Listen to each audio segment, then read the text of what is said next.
컨벤션이 포함된 종합경기장 개발안에 전라북도가 수긍하는 분위기입니다. 하지만 막대한 재원을 어떻게 마련할지는 여전한 숙제입니다. 전북대가 의대 입시 전형을 지역 인재에게 불리한 쪽으로 바꾸고 있습니다. 자사고에 유리하고 지역 일반고에는 불리한 입시 전형 지적합니다. 어린이 안전을 위해 통학 차량의 하차 확인 장치 설치가 의무화됐지만 대다수 학원 차량들은 설치가 더딥니다. 여러분 안녕하십니까? 전주 MBC 뉴스데스크입니다. 어제 전주시가 발표한 종합경기장 개발 계획에 전라북도가 긍정적인 입장을 밝혔습니다. 컨벤션 문제에 해법이 마련됐다는 이유에서인데요. 하지만 대체 경기장은 여전히 숙제입니다. 지방채를 얻는다지만 시민의 빚으로 남고 재정 악화가 뻔하기 때문입니다. 강동엽 기자입니다. 전라북도는 전주시의 종합경기장 개발 계획에 긍정적인 입장입니다. 특히 종합경기장 부지에 2,000석 규모의 전시 컨벤션 센터가 계획된 점은 도와 이해관계가 맞아떨어지고 있습니다. 지난해 금융 컨퍼런스와 올해 국가비전 회의처럼 규모 있는 행사들이 좁은 장소 탓에 진행에 어려움을 겪었기 때문입니다. 전라북도에서 요구한 내용들 기본 구상 컨셉 부분엔 공의가 됐다고 저희가 판단을 하거든요. 관건은 체육 대체 시설을 자체 재원으로 짓겠다고 한 만큼 전주시가 사업비를 마련할 수 있느냐입니다. 시는 육상경기장과 야구장 건설비 가운데 30%를 지방채로 조달할 계획인데 지방채는 정부의 심사를 받아야 합니다. 정부는 3년 전 전라북도의 의견을 들어 도와의 협의와 민간 사업자의 민원 우려 등을 이유로 재검토를 지시했습니다. 현재는 기관별로 원만한 협의가 이뤄지고 있어 추진 가능성이 높지만 시민들의 동의를 얻어야 하는 과제가 남았습니다. 지난해 말 기준 전주시 지방채 잔액이 1,300억 원이 넘는 상황에서 추가 발행을 할 경우 주민들의 부담은 늘어나게 됩니다. 또 전주시는 자체 예산으로 대체 시설 추진을 자신하지만 한편으로는 다른 사업에 투입할 돈이 그만큼 줄어든다는 얘기여서 이 부분도 충분한 논의가 필요합니다. 이 사업 전반에 대해서 우리가 앞으로 용역을 할 때는 하는 과정에서 전문가나 시민 의견이나 이런 것들은 충분히 들을 계획이에요. 전주시가 물러서면서 종합경기장 개발 사업의 해법을 찾게 됐지만 시민들의 공감대를 얻을 수 있을지는 큰 숙제로 남게 됐습니다. MBC 뉴스 강동엽입니다. 통학 차량에 방치되는 어린이의 안전을 위해 어제부터 하차 확인 장치 설치가 의무화됐습니다. 시행 이틀째 어린이집이나 유치원과는 달리 학원과의 협조는 잘 이뤄지지 않고 있습니다. 허현우 기자입니다. 지난해 7월 경기도에서는 4살 김모양이 어린이집 통원 차량 안에서 7시간이나 방치된 뒤 숨졌습니다. 3년 전 광주에서는 4살 남자아이가 8시간 동안 통원버스에 갇혀 의식불명 상태로 발견되기도 했습니다. 안 좋죠. 당연히 남의 일 같지 않고 우리 아이나 저나 또 당할 수도 있는 일이니까.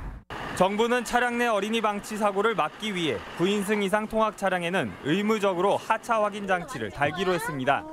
이 장치는 차량의 시동이 꺼지면 경고음이 울리는데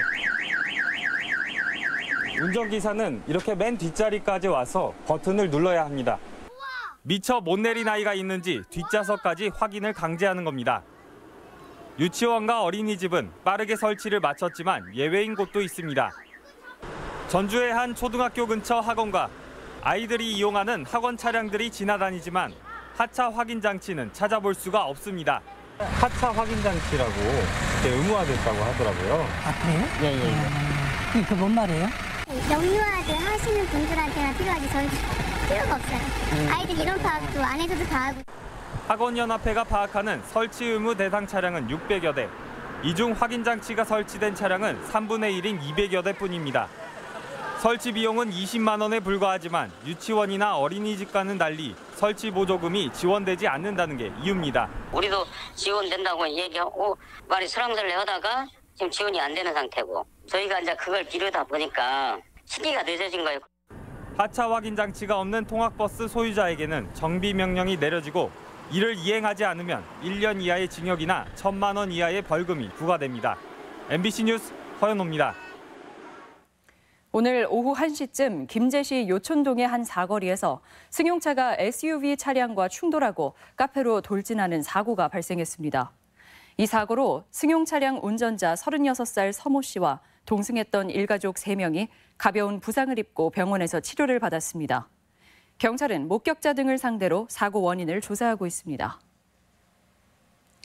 최근 수건 사업인 약대를 유치하면서 전북대가 명분으로 내세웠던 게 지역 인재 육성이었습니다. 하지만 같은 의학 계열인 전북대 의과대학 행보는 이와는 정반대인데요. 입시 전형을 지역 인재에게 불리한 쪽으로 바꿔 오히려 지역 인재를 배제하는 것 아니냐는 학부모의 반발을 사고 있습니다. 조수영 기자입니다. 전북대 의과대학은 최근 입시 전형을 몇 가지 바꿨습니다. 지난주 전주 MBC가 보도한 것처럼 의대 지역인재 전형 지원 자격에 학생 부모의 전북 거주 요건을 뺐습니다.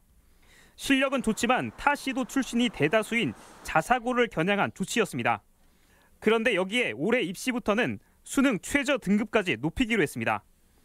전북대 의대는 작년까지는 3과목에서 5등급을 받으면 합격이 가능했는데 올해부터는 4과목에서 6등급을 받아야 합니다.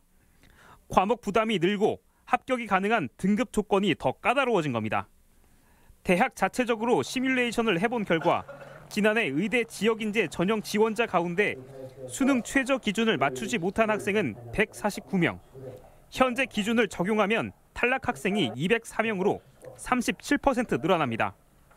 수시 지역인재 전형에서 채우지 못한 정원은 정시로 뽑게 되는데 상대적으로 타시도 학생들이 많은 자사고에 유리해진다는 겁니다.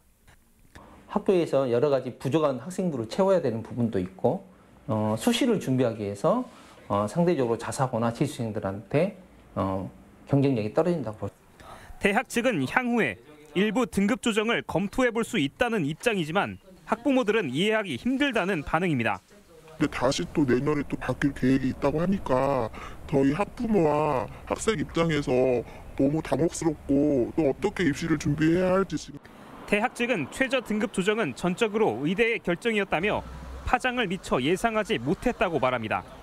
의과대학의 의견을 이제 존중하는 차원에서 시뮬레이션의 그 결과, 그다음에 그 미달 사태 이런 것들에 대한 우려가 진짜 있는지 그런 것들을 한번 고민을 했기 때문에 전북대가 공공연하게 약속해온 지역인재 육성이 그저 수건 사업인 약학대학 유치를 위한 공수표였던 건 아닌지 지켜볼 일입니다. MBC 뉴스 조수영입니다. 지난해 전국체전을 개최한 익산에서는 다음 달부터 소년체전과 장애학생체전이 열립니다. 하지만 체전을 주도해야 할 익산시 체육회가 제 역할을 하지 못하고 있어 우려가 커지고 있습니다. 임홍진 기자입니다. 익산시 체육회 사무실에는 현재 사무국장 직무대리와 직원 등 3명이 근무하고 있습니다. 이들은 익산시청에서 파견된 인원으로 당초 시 체육회 소속인데 사직을 했거나 휴직을 한 4명의 직원을 대신하고 있습니다. 지난해 시 체육회 이사회의 방만한 운영과 부실 회계를 문제 삼아 시의회가 3억 5천만 원의 운영비를 전액 삭감했기 때문입니다. 다음 달 전국 장애학생체전과 소년체전을 앞두고 대회 준비는 15명의 체육 지도자단이 중심이 돼 최소한의 범위 내에서 이루어지고 있습니다. 기존에 계신 선생님 지도자 선생님들께서 그전에 10년, 길게는 20년 가까이 하신 분들이 맡고 계시기 때문에 또한 비상대책위원회가 구성돼 체전 운영을 기획하고 있지만 하부 조직을 관리하고 선수단 훈련 등 상황 점검을 하는 데는 한계가 따릅니다. 전라북도 체전 준비단이나 익산시 체육 담당 부서도 비정상적인 시체육회 운영에 난감해하고 있습니다. 큰 행사를 추진하는 문제가 없습니다. 근데 이제 그 도민체전을 출전하거나 장애인 도민체전 출전할 때는 체육회에서 해야 되는데 이런 가운데 익산시의회는 추경 편성을 통해 시체육회 예산 복원을 검토하고는 있지만 이미 때를 놓쳐 올 체전 지원에는 아무런 도움을 주지 못하게 됐습니다. 지적을 하고 개선도 요구를 하고 그랬는데 체육회에 따라주지 않는다는 것은 좀 문제성이 있지 않느냐고. 지난해 익산에서 열린 전국체전이 지역 화합과 체육인의 자긍심을 높인 대회로 평가받았지만 올해 전국대회는 시체육회의 파행 운영에 벌써부터 빛이 바래고 있습니다. MBC 뉴스 임홍진입니다. 집단 암이 발병한 익산 장전마을 주민들이 행정기관을 상대로 공익감사를 청구하기로 했습니다. 주민대책위는 도청에서 기자회견을 열고 익산시와 전라북도가 비료 공장에 대한 관리 감독과 환경오염 방지 의무를 다했는지 따지기 위해 시민 1,200명의 서명을 받아 감사원에 공익감사를 청구한다고 밝혔습니다. 한편 장전마을의 환경부 역학조사 결과가 다음 달 나올 예정이어서 암 발병 원인이 규명될지 주목됩니다. 학교 생활기록부의 공정성 강화를 위해 기재 방법이 대폭 개선됩니다. 전북교육청은 올해 중고등학교 신입생부터는 인적 사항에 편입견을 줄 수 있는 부모 정보와 진로 희망 사항을 삭제하도록 했습니다. 또 진학에 필요한 수상 경력은 학기당 1개로 제한하고 봉사활동과 특기사항도 기재하지 않으며 특기사항 기재 분량도 3,000자에서 1,700자로 대폭 줄였습니다. 도내 중소기업들이 아시아 국가에 120억 원의 수출 계약을 체결했습니다. 전라북도는 바이어 초청 상담회와 박람회 참가 지원을 통해 정석케미칼과 예나 등 5개 업체가 태국과 베트남, 중국에 120억 원의 수출 계약을 맺었다고 밝혔습니다. 전라북도는 수출 시장 다변화를 위해 동남아 신흥시장 진출을 지속적으로 확대해 나갈 계획입니다. 오늘의 간추린 뉴스입니다. 제12회 남원 코리아 오픈 국제 롤러 대회가 남원 춘향골 체육공원에서 개막했습니다. 오는 24일까지 중국, 러시아 등 14개국 2,100여 명의 선수단이 참가해 스피드 트랙, 인라인 하키 등 4개 종목에서 실력을 겨룹니다. 전라북도는 파리 노트르담 대성당 화재를 계기로 도내 목조 문화재에 대한 긴급 안전점검을 벌입니다. 대상은 국보인 김제 금산사 미륵전과 보물로 지정된 전주 풍남문, 남원 광안루 등 24곳입니다. 국민연금공단이 한국언론인협회 등이 주최한 2019 공감경영대상 공공기관 부문에서 일자리 창출에 많은 기여를 해 일자리 창출 공공기관 대상 수상기관으로 3년 연속 선정됐다고 밝혔습니다. 한수용 민주당 전북도당 노인복지특별위원장이 강원도 산불 피해 지역인 속초시와 고성군을 방문해 피해 복구에 써달라며 2억 원 상당의 비료 5만 포대를 전달했습니다. 간추린 소식이었습니다. 장애인 직원의 퇴사를 종용해 논란이 된 한국전기안전공사가 해당 직원을 복직시키기로 했습니다. 한국전기안전공사는 전북지방노동위원회의 판단에 따라 콜센터 직원이었던 뇌병변 6급 장애인 A씨의 복직을 결정하고 내일부터 출근하도록 했습니다. 전북권 뉴스였습니다.